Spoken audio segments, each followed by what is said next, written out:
ఒక పల్లెటూర్లో రామయ్య సీతమ్మ అనే వృద్ధ దంపతులు నివసిస్తూ ఉండేవారు. ఆ ఊరి చుట్టూ పచ్చని పొలాలు, పాడి ఆవులు, ప్రశాంతమైన వాతావరణం చూసేవారికి కనువిందుగా ఉండేవి. రామయ్య ఆ ఊర్లో మోతుబరి రైతు మాత్రమే కాదు, అందరికీ సాయం చేసే మంచి మనసున్న మనిషి కూడా. వారికి రాజు అనే ఒక్కగానొక్క కొడుకున్నాడు. రాజెంతో బుద్ధిమంతుడు.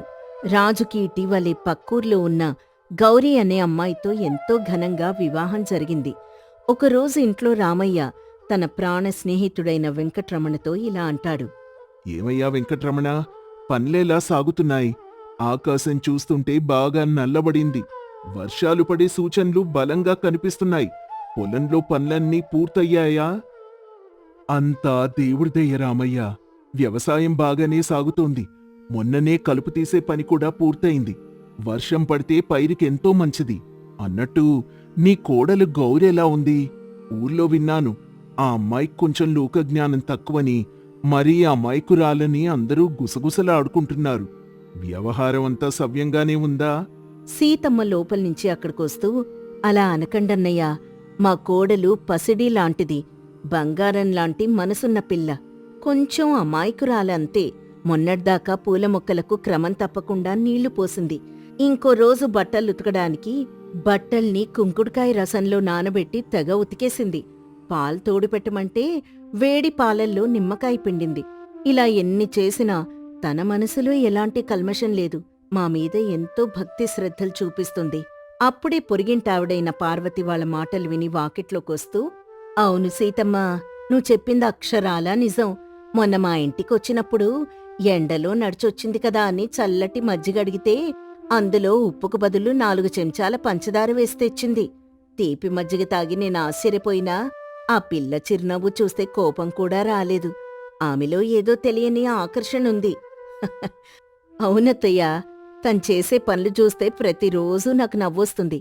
కాని తను చూపించే ప్రేమ, చేసే మర్యాద ముందు అవన్నీ చాలా చిన్నవి.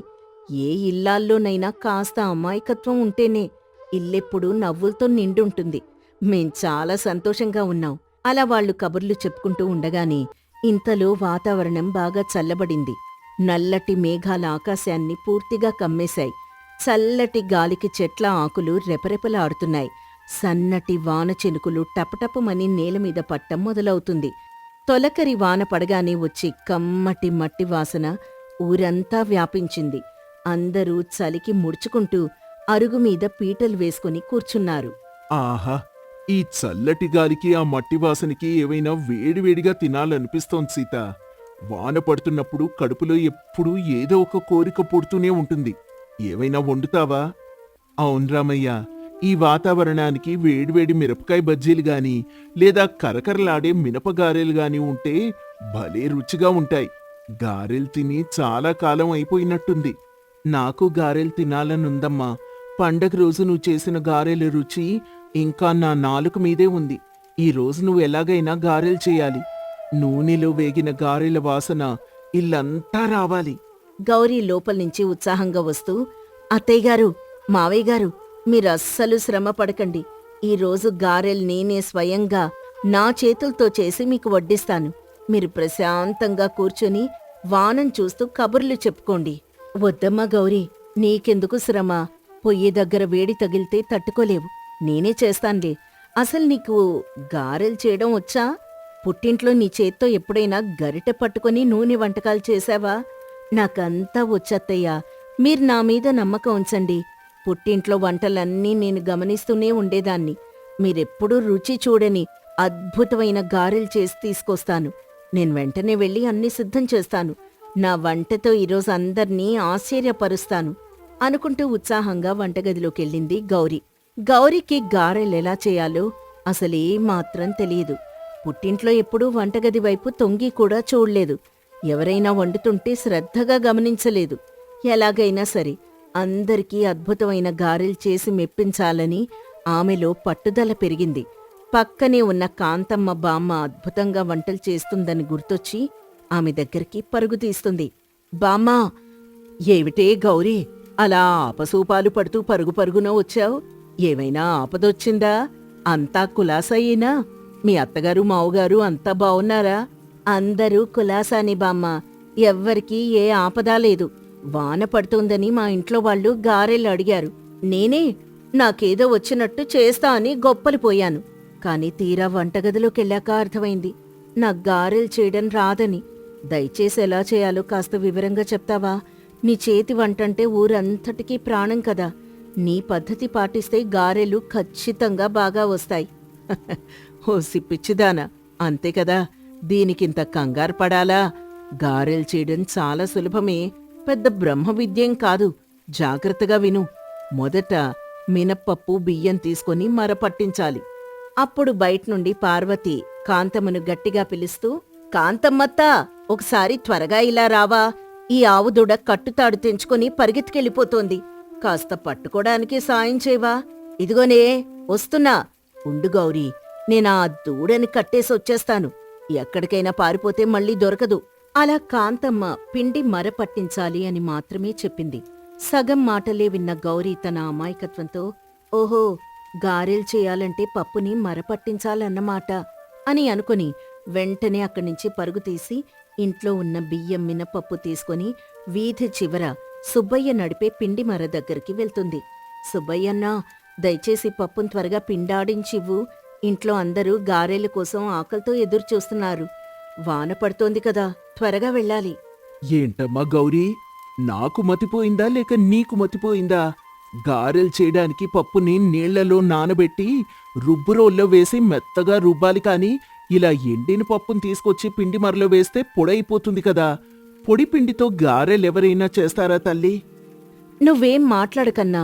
వంటల గురించి నీకంటే కాంతమ్మ బామ్మకే చాలా బాగా తెలుసు. ఊరంతా ఆమె వంటను మెచ్చుకుంటారు. బామ్మే స్వయంగా చెప్పింది పిండి మర పట్టించాలని. నువ్వు త్వరగా మర పట్టించివ్వు. నాకిప్పటికే చాలా ఆలస్యం అవుతోంది. నీ ఇష్టం అమ్మా, నాకెందుకులే. మీ వంట విధానం ఏదో కొత్తగా ఉన్నట్టుంది. రేపేవైనా తేడా వస్తే మాత్రం నన్ను అనొద్దు అని మనసులో నవ్వుకుంటూ ఎండిన మినపప్పుని పొడిలా మర పట్టించిస్తాడు.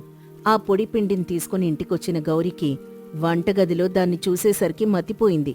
ఆ పిండి పొడిగా ఉంది. దాన్నెలా గారెలుగా మార్చాలో అర్థం కాలేదు. కంగారు పడుతూ మళ్లీ రెండోసారి కాంతమ్మ దగ్గరికెళ్తుంది. బామ్మా, నువ్వు చెప్పినట్టే పప్పుని పొడిలా మరపట్టించుకునొచ్చాను. ఇప్పుడా పిండినేం చేయాలి? అందులో ఏమేం వేయాలి? అసలది పొడిగా ఉంది కదా. అయ్యో రామ, ఏంటే ఈ తింగర్ పన్లు? పప్పుని నానబెట్టి మెత్తగా రుబ్బమంటే పొడిలా మరపట్టించావా? నా కర్మ. పోన్లే, ఏదేమైతేనే ఆ పొడిపిండిలో కొంచెం జీలకర్ర, సన్నగా తరిగిన పచ్చిమిర్చి, కరివేపాకు, తగినంత ఉప్పు వేసి కొద్దిగా వేణ్నీళ్లు పోసి గట్టిగా కలపాలి. అప్పుడే అక్కడికి వెంకట్రమణొస్తూ మాటల్లో అడ్డుపడుతూ, కాంతమ్మగారు, రేపు గుళ్ళో జరగబోయే అన్నదానానికి మీ వంతు విరాళం ఇస్తారా? పూజారి గారు మీ గురించే అడిగారు. ఊళ్ళో అందరూ మీకోసమే చూస్తున్నారు. ఇదిగో వెంకట్రమణయ్య, లోపలికెళ్ళి డబ్బు తీసుకొస్తానుండు. దేవుడికన్నా ఎక్కువే ఉంది మనకి అని కాంతమ్మ లోపలి మళ్లీ సగం మాటలే విన్న గౌరీ ఆదరాబాదరాగా ఇంటికెళ్ళి వంటగదిలో ఆ పొడిపిండిలో బామ్మ చెప్పినట్టు జీలకర్ర, పచ్చిమిర్చి, కరివేపాకు, ఉప్పు వేసి నీళ్లు పోసి అటూ ఇటూ గట్టిగా కలుపుతుంది. ఆ ముద్దను చూస్తూ దీర్ఘాలోచనలో పడుతుంది. అన్నీ కలిపాను. ముద్ద మెత్తగానే తయారైంది. కాని ఇప్పుడు ఈ ముద్దనేం చేయాలి? అట్లులాగా పొయ్యాలా? లేక ఉండలు చేసి నేరుగా పొయ్యి మీద కాల్చాలా? అసలు గారెలంటే ఎలా ఉంటాయి? నాకేమీ అర్థం కావడం లేదు. ఇలాగే తీసుకెళ్లి పెడితే అందరూ నన్ను చూసి నవ్వుతారు.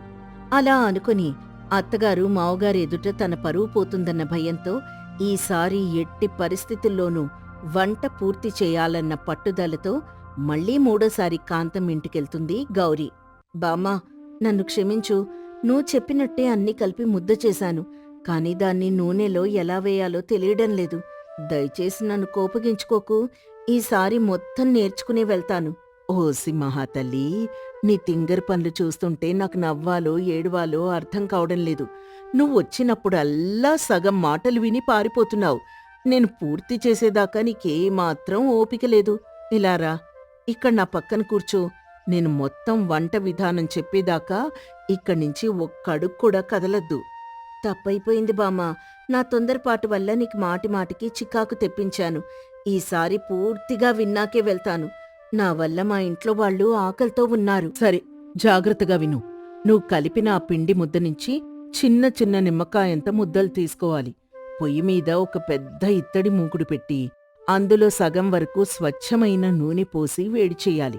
అరిటాకుకు కొంచెం నూనె రాసి దానిమీద ఆ చిన్న పిండి ముద్దను పెట్టి గుండ్రంగా అప్పడంలా తట్టి మధ్యలో చిన్న రంధ్రం చెయ్యాలి. నూనె బాగా వేడెక్కాక దాన్ని నెమ్మదిగా చేతికి వేడి తగలకుండా నూనెలో జార విడవాలి. ఆ తర్వాత ఏం చేయాలి బామ్మ? నూనెలో వేయగానే తీసేయాలా? అలా తీయకూడదు తల్లి. నూనెలో అవి మాడిపోకుండా దోరగా ఎర్రగా బంగారు వర్ణం వచ్చేలా అటూ ఇటూ గరిటెతో తిప్పుతూ నిదానంగా వేయించాలి. బాగా వేగాక తీసి నూనె అంతా పోయేలా ఒక చిల్లుల పళ్ళెంలో వేసుకోవాలి. అంతే, ఘుమఘుమలాడే కరకరలాడే గారెలు తయారవుతాయి. ఇప్పుడు వంట విధానం పూర్తిగా అర్థమైందా? చాలా బాగా అర్థమైంది బామ్మ. ఈసారి ఎలాంటి పొరపాటు చెయ్యను. అన్ని వివరాలు నా బుర్రలో నాటుకుపోయాయి. నేను వెళ్ళి వెంటనే వంట ప్రారంభిస్తాను అనుకుంటూ ఉండగా ఇంటికొచ్చిన గౌరి వంటగదిలో బామ్మ చెప్పినట్టే అన్నీ ఎంతో జాగ్రత్తగా ఏకాగ్రతతో చేస్తుంది. ఆమె పెట్టిన శ్రద్ధ, నూనెలో వేయించిన విధానం వల్ల ఆ గారెలు అద్భుతంగా వచ్చాయి. బయట కరకరలాడుతూ లోపల మంచి రుచితో ఎర్రగా వేగి చూడగానే నోరు ఊరేలా తయారయ్యాయి. వాటిని ఒక అందమైన పళ్ళెంలో అందంగా పేర్చి పక్కన అల్లం పచ్చడి వేసుకుని అందరి ముందుకు తీసుకొస్తుంది. అత్తయ్యగారు, మావయ్యగారు, ఏవండి, వెంకట్రమణ బాబాయ్ గారు, ఇదిగోండి వేడివేడి మినపగారెలు. వానలు వేడివేడిగా తినండి. తిని ఎలా ఉన్నాయో చెప్పండి. రామయ్య వేడిగా ఉన్న గారెను తుంచి రుచి చూసి, అద్భుతమమ్మా గౌరీ! ఏ ఉన్నాయమ్మా గారెలు! ఎంత కరకరలాడుతున్నాయో! నేనడిగిన దానికంటే చాలా బాగా చేశావు. నా కోడెల చేతిలో ఇంతటి నైపుణ్యం ఉందన్నమాట. నా జన్మ ధన్యమైంది. అవును రామయ్య, నీ కోడెల చేతి వంట అచ్చం అమృతంలా ఉంది. పైన కరకరలాడుతూ లోపల మెత్తగా భలే కుదిరాయి. పట్నంలో ఎంత పెద్ద భోజనశాలలో అయినా ఇలాంటి రుచికరమైన గారె దొరకదు. ఈ వానకి, ఈ గారెలకి అస్సలు వదిలిపెట్టబుద్ధి కావడం లేదంటే నమ్ము. నిజమే గౌరీ, నీకు వంట రాదని నేను అనవసరంగా భయపడ్డాను. ఇందులో కరివేపాకు, జీలకర్ర, ఉప్పు అన్నీ సరైన పాళ్లలో పడ్డాయి. పండగ రోజు నేను చేసిన దానికంటే నువ్వే చాలా బాగా చేశావు. నీ చేతిగారే మంచి పసందుగా ఉంది. నా భార్య వంటలో ఇంత నేర్పరని నాకిప్పుడే తెలిసింది. ఇంతకాలం నీ వంట రుచి చూడకుండా నష్టపోయాను గౌరీ. చాలా అద్భుతంగా ఉన్నాయి గారెలు. గౌరీ చాలా సంతోషంతో సిగ్గుపడుతూ, అత్తయ్య, ఇదంతా నా గొప్పతనం ఏమీ కాదు. పక్కింటి కాంతమ్మ బామ్మ నాకన్నీ ఎంతో ఓపిగ్గా వివరంగా చెప్పింది. ఆమె చెప్పిన విధానం వల్లే ఇవింత బాగా వచ్చాయి. అంతా బామ్మ చలవే. అలా అందరి మన్ననలు పొందిన గౌరీ వెంటనే ఒక గిన్నెలో కొన్ని గారెలు తీసుకుని కృతజ్ఞతగా కాంతమ్మ బామ్మ దగ్గరికి వెళ్తుంది. అప్పటికే అక్కడ పార్వతి కూడా ఉంటుంది. బామ్మా, నీ దయవల్ల, నువ్వు చెప్పిన విధానం వల్ల గారెలు చాలా బాగా వచ్చాయి. మా ఇంట్లో అందరూ మెచ్చుకున్నారు. ఇదిగో నీకోసం కొన్ని తెచ్చాను. పార్వతత్త, నువ్వు కూడా రుచి చూడు. పార్వతి ఒక గారె రుచి చూసి ఆశ్చర్యపోతూ, ఏంటి గౌరీ, అప్పుడే వంటలో ఇంత ప్రావీణ్యం సంపాదించావా? మొన్నటిదాకా మజ్జిగలో పంచదార వేసిందానివి, ఇప్పుడు ఇంత అద్భుతంగా గారెలు చేశావా? చాలా బావున్నాయి. భలే ఉన్నాయి తల్లి. పిండి మర పట్టించావు అన్నప్పుడు నీ తొందరపాటు చూసి నేను కొంచెం భయపడ్డాను కాని నీ శ్రద్ధ, ఎలాగైనా వంట నేర్చుకుని మీ వాళ్ళని సంతోషపెట్టాలని ఓపిక నిన్ను గెలిపించాయి. వంటలన్నీ ఇలాగే శ్రద్ధగా నేర్చుకో. ఎవరికైనా నేర్చుకోవాలన్న తపనుంటే ఏది కష్టం కాదు సుమీ. అలా తన అమాయకత్వంతో ప్రారంభంలో ఎన్ని తప్పులు చేసినా గౌరీ తన పట్టుదలతో పని నేర్చుకుని అందరి మన్ననలు పొందుతుంది. ఆ రోజునుంచి ఆమె ప్రతి మాటను సగం విని ఆత్రంగా పారిపోకుండా ఎవరైనా ఏదైనా చెప్తున్నప్పుడు పూర్తిగా ఓపిగ్గా వినడం అలవాటు చేసుకుంది. ఆ వృద్ధ దంపతులు రాజు, గౌరీ ఆ ఇంట్లో ఎంతో సంతోషంగా జీవించారు. ఈ కథ వల్ల మనకు తెలిసే నీతేంటంటే, పట్టుదల, శ్రద్ధ, నేర్చుకోవాలనే తపన ఉంటే ఎంతటి కష్టమైన పనైనా సులభంగా సాధించవచ్చు.